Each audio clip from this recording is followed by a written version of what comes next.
గన్నవరంలో మాజీ మంత్రి పేరుని నాని మాట్లాడుతున్నారు. లైవ్లో చూద్దాం. రాష్ట్రంలోని ఆఫీసర్లు యానా వెళ్ళి ఏం జరిగింది ఎలా ఏంటి అనేది నేర్చుకొస్తున్నారు. కాబట్టి ఈ ఎంఆర్ఓ చెప్పింది ఫైనల్ కాదు.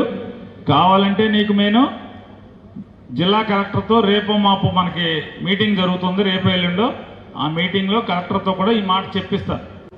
నెక్స్ట్ ఒక చోటే ఓటు ఉంటుంది. Next sir, Aadhaar card criteria కాదు, ఆధార్ కార్డు తీసుకోము అని చెప్పేశారు సార్. అది గుర్తింపు కాదు అని. ఈ దరిద్రం ఏంటంటే మోడీ గారు గవర్నమెంట్ ఎడసొచ్చిందంటే పిల్లోడు పుడితే జనాభా నమోదు చేయాలంటే ఆధార్ కార్డు కావాలి. అమ్మా బాబుది అమ్మా నాన్న ఆధార్ కార్డు కావాలి. ఎవడికి పోయి ఏ పిల్లోడు పుడితే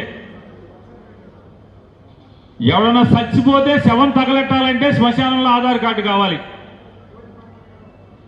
ఏది కావాలన్నా సెల్ ఫోన్ మాట్లాడుకోవాలి, సిమ్ కార్డు కావాలంటే ఆధార్ కార్డు కావాలి, బ్యాంక్ అకౌంట్ ఓపెన్ చేయాలంటే ఆధార్ కార్డు కావాలి. ఇన్నిటికి ఆధార్ కార్డు కావాలి, కానీ ఓటేయటానికి మాత్రం ఆధార్ కార్డు పనికిరాదంటాడు మోడీ గారు.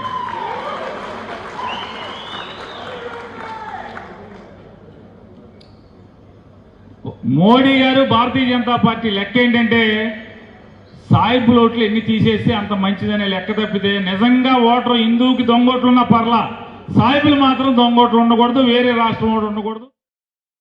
మరిన్ని అప్డేట్స్ కోసం ఛానల్ ను సబ్స్క్రైబ్ చేయండి. నోటిఫికేషన్స్ కోసం బెల్ ఐకాన్ పై క్లిక్ చేయండి.